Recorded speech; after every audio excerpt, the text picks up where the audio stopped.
Hello hi friends, welcome back to my channel. ನಾನು ನಯನ.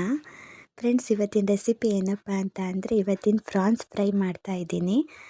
ಶಟ್ಲಿ fry ಇದನ್ನು ಹೇಗೆ ಮಾಡ್ತೀನಿ ಅಂತ ನಾನು ತಿಳಿಸ್ತೀನಿ. ನೋಡಿ, ಈ ಥರ ಇದೆ ಫ್ರಾನ್ಸು. ಇದೇನು ತೀರಾ ದೊಡ್ಡದಾಗಿಲ್ಲ, ಮೀಡಿಯಮ್ ಸೈಜ್ ಫ್ರಾನ್ಸ್ ಇದು. ಚೆನ್ನಾಗಿದೆ, ಫ್ರೆಶ್ ಆಗಿದೆ. ಇದನ್ನು ಫ್ರೈ ಮಾಡೋಣ. ಹೇಗೆ ಮಾಡ್ತೀನಿ ಅಂತ ತಿಳಿಸ್ತೀನಿ ನಾನು. ಫಸ್ಟ್ ಫ್ರಾನ್ಸ್ನ ಕ್ಲೀನ್ ಮಾಡ್ಕೊಂಡ್ಬಿಡ್ತೀನಿ. ಇದನ್ನು ತಲೆ ಮತ್ತು ಸಿಪ್ಪೆನ ತೆಗೆದು ಕ್ಲೀನ್ ಮಾಡ್ಕೊಂಡ್ಬಿಡ್ಬೇಕು. ಈಗ ನಾನು ಎಲ್ಲ ಫ್ರಾನ್ಸ್ನೂ ಒಂದ್ಸಲ ಕ್ಲೀನ್ ಮಾಡ್ಕೊಂಡ್ಬಿಡ್ತೀನಿ. ಫ್ರಾನ್ಸು ಇಷ್ಟು ಜಾಸ್ತಿ ಅನಿಸುತ್ತೆ ನೋಡೋದಕ್ಕೆ, ಈ ತಲೆ ಎಲ್ಲ ತೆಗೆದ್ಮೇಲೆ ಸ್ವಲ್ಪನೇ ಅನಿಸುತ್ತೆ. ನಾನೀಗ ಕ್ಲೀನ್ ಮಾಡ್ಕೊಂಡ್ಬಿಡ್ತೀನಿ. ಅದಾದಮೇಲೆ ಫ್ರಾನ್ಸ್ ಫ್ರೈಗೆ ಏನೇನು ಐಟಮ್ಸ್ ಬೇಕು ಅಂತ ಹೇಳ್ತಾ ಇದ್ದೀನಿ. ಇಲ್ಲಿ ಅಕ್ಕಿ ಹಿಟ್ಟನ್ನ ತಗೊಂಡಿದ್ದೀನಿ.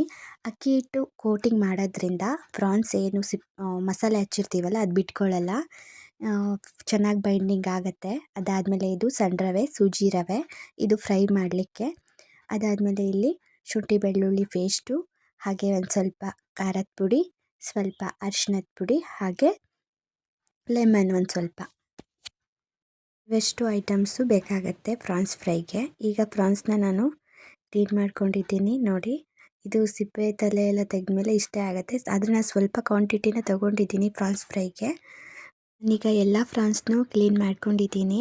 ಇದಕ್ಕೀಗ ನಾವು ಮಸಾಲೆನ ಹಾಕೋಣ. ಏನೇನು ಹಾಕೋದಂತ ನೋಡೋಣ ಬನ್ನಿ. ಫಸ್ಟ್ ನಾನಿಲ್ಲಿ ಸ್ವಲ್ಪ ಖಾರದ ಪುಡಿನ ಹಾಕ್ಕೊಳ್ತಾ ಇದ್ದೀನಿ. ನಿಮಗೆ ಎಷ್ಟು ಸ್ಪೈಸಿ ಬೇಕು ಅಂತ ನೋಡಿಕೊಂಡು ಹಾಕ್ಕೊಳ್ಳಿ. ಅದಾದಮೇಲೆ 1-2 ಸ್ಪೂನ್ ಅಕ್ಕಿ ಹಿಟ್ಟು, ಅದೇ ಕೋಟಿಂಗ್ ಚೆನ್ನಾಗಿ ಬರುತ್ತೆ ಅಂತ ಅಕ್ಕಿ ಹಿಟ್ಟು. ಮಸಾಲೆ ಎಲ್ಲ ಹಚ್ಚಿರೋದೆಲ್ಲ ಬಿಟ್ಟೋಗಲ್ಲ. ಅದಾದಮೇಲೆ ಸ್ವಲ್ಪ ಅರಿಶಿಣದ ಪುಡಿ ಆದಮೇಲೆ ಸ್ವಲ್ಪ ಶುಂಠಿ ಬೆಳ್ಳುಳ್ಳಿ ಪೇಸ್ಟ್ ಹಾಕ್ಕೊಳ್ತಾ ಇದ್ದೀನಿ. ಶುಂಠಿ ಬೆಳ್ಳುಳ್ಳಿ ಪೇಸ್ಟೆಲ್ಲ ಹಾಕಾದ್ಮೇಲೆ ಒಂದು ಸ್ವಲ್ಪ ಲೆಮನ್ನು, ಸ್ವಲ್ಪ ಸಾಕಾಗುತ್ತೆ. ಹುಳಿಗೆ ಒಂದು ಸ್ವಲ್ಪ ಹುಳಿ ಬೇಕಾಗತ್ತೆ, ಚೆನ್ನಾಗಿರುತ್ತೆ ಟೇಸ್ಟು. ಅದಾದಮೇಲೆ ಸ್ವಲ್ಪ ಉಪ್ಪನ್ನು ಹಾಕಿ ಚೆನ್ನಾಗಿ ಮಿಕ್ಸ್ ಮಾಡ್ಕೊಬೇಕು. ಈ ಥರ ಚೆನ್ನಾಗಿ ಕಲಿಸ್ಕೊಬೇಕು ಫ್ರಾನ್ಸ್ ಎಲ್ಲನೂ ಮಸಾಲೆಗೆ. ನೋಡಿ, ಆಲ್ಮೋಸ್ಟ್ ಎಲ್ಲ ಕಲಿಸ್ಕೊಂಡಿದ್ದೀನಿ ನಾನಿಲ್ಲಿ. ಈಗ ಇದನ್ನು ಫ್ರೈ ಮಾಡೋಣ. ತವೆನ ಇಟ್ಕೊಂಡಿದ್ದೀನಿ. ತವೆಗೆ ಸ್ವಲ್ಪ ಎಣ್ಣೆನೂ ಹಾಕ್ಕೊಂಡಿದ್ದೀನಿ. ನೋಡಿ, ಈ ಥರ ಎಣ್ಣೆ ಹಾಕ್ಕೊಂಡಿದ್ದೀನಿ. ಫ್ರೆಂಡ್ಸ್, ತವೆಗೆ ಸ್ವಲ್ಪ ನೀರಿದ್ಬಿಟ್ಟಿತ್ತು, ನನಗೆ ಗೊತ್ತಿರಲಿಲ್ಲ. ನಿಮಗೆ ತೋರಿಸ್ಬೇಕು ಅಂತ ನಾನು ಇದನ್ನು ಮಾಡಿದ್ದಲ್ಲ. ಆ್ಯಕ್ಚುಲಿ ನೀರು ತವೆಯಲ್ಲಿ ಸ್ವಲ್ಪ ಇತ್ತು, ಅದು ಎಣ್ಣೆ ಹಾಕಿದ್ಮೇಲೆ ಫುಲ್ ಸಿಡಿತಾ ಇತ್ತು. ಹಾಗೆ ಒಂದು ಟಿಪ್ ನೆನಪಾಯಿತು ನಿಮಗೆ ಹೇಳೋಣ ಅಂತ. ಈ ಥರ ಫುಲ್ ಎಣ್ಣೆ ಸಿಡಿತಾ ಇರಬೇಕಾದ್ರೆ ಒಂದು ಚಿಟಿಕೆ ಉಪ್ಪು ಹಾಕ್ಬಿಟ್ರೆ ನೋಡಿ ಇಷ್ಟು ಬೇಗ ತಣ್ಣಗಾಗ್ಬಿಡ್ತು ಅಂತ. ಆ ಉಪ್ಪೆಲ್ಲ ನೀರಿನಂಶ ಹೀರ್ಕೊಂಡ್ಬಿಡತ್ತೆ, ಎಣ್ಣೆ ಸಿಡಿಯಲ್ಲ.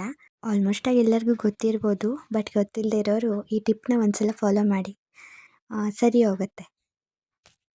ಹೀಗೆ ನಾನು ರವೆನ ತಗೊಂಡಿದ್ದೀನಿ. ಇದು ಶಾಲೋ ಫ್ರೈ ಆಗಿದ್ದರಿಂದ ಜಾಸ್ತಿ ಎಣ್ಣೆ ಏನು ಬೇಕಾಗಲ್ಲ, ಸ್ವಲ್ಪ ಎಣ್ಣೆ ಸಾಕಾಗತ್ತೆ. ನೋಡಿ, ನಾನು ಮಸಾಲೆ ಹಚ್ಚಿರೋ ಫ್ರಾನ್ಸ್ನ ರವೆಯಲ್ಲಿ ಉರುಳಿಸಿ ಹೆಂಚು ಮೇಲೆ ಹಾಕ್ತಾಯಿದ್ದೀನಿ. ಯಾವ ಥರ ರವೆನ ಹಾಕ್ತಾಯಿದ್ದೀನಿ ಅಂತ ತೋರಿಸ್ತೀನಿ. ನೋಡಿ, ಈ ಥರ ಫುಲ್ ಫ್ರಾನ್ಸ್ಗೆ ರವೆನ ಹಚ್ಕೊಬೇಕು, ಬೈಂಡಿಂಗ್ ಚೆನ್ನಾಗಿ ಆಗಬೇಕು. ಈ ಥರ ಇದಕ್ಕೆ ಅಕ್ಕಿ ಹಿಟ್ಟು ಹಾಕಿದ್ರಿಂದ ಮಸಾಲೆ ಎಲ್ಲ ಬಿಟ್ಕೊಳ್ಳಲ್ಲ, ಚೆನ್ನಾಗಿ ಕೋಟಿಂಗ್ ಆಗುತ್ತೆ. ನೋಡಿ, ಈ ಥರ ಎಲ್ಲ ಫ್ರಾನ್ಸ್ಗೂ ನಾನು ರವೆ ಹಚ್ಕೊಂಡು ಈ ಥರ ಹಂಚ್ ಮೇಲೆ ಹಾಕ್ತಾಯಿದ್ದೀನಿ. ನೋಡಿ, ತೋರಿಸ್ತಾ ಇದ್ದೀನಿ ಇನ್ನೂ ಒಂದು ಸತಿ. ಈ ಥರ ರವೆ ಹಚ್ಕೊಂಡು ಹಂಚ ಮೇಲೆ ಹಾಕ್ಕೊಬೇಕು. ಅಷ್ಟು ನಾನೀಗ ಹಂಚ ಮೇಲೆ ಹಾಕ್ಕೊಳ್ತೀನಿ ಫ್ರಾನ್ಸ್ನ.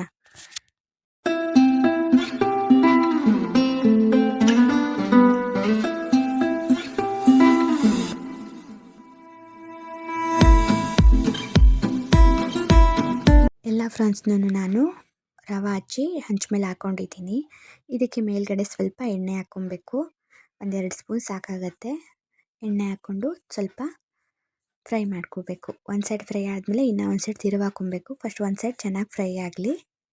ಒಂದು ಸೈಡ್ ಫ್ರೈ ಆಗಿದೆ. ಈಗ ನಾನು ಇನ್ನೂ ಒಂದು ಸೈಡ್ ತಿರುವಿ ಹಾಕ್ಕೊಳ್ತಾ ಇದ್ದೀನಿ. ಫ್ರಾನ್ಸ್ನ ರೋಸ್ಟಾಗಿ ಫ್ರೈ ಮಾಡ್ಕೋಬೋದು.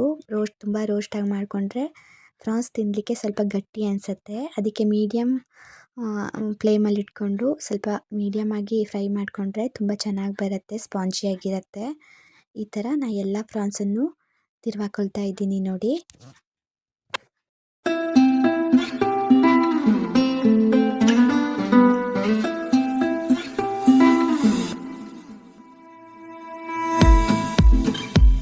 ಈಗ ಫ್ರಾನ್ಸ್ ಫ್ರೈ ರೆಡಿ ಆಗಿದೆ, ಚೆನ್ನಾಗಿ ಬಂದಿದೆ.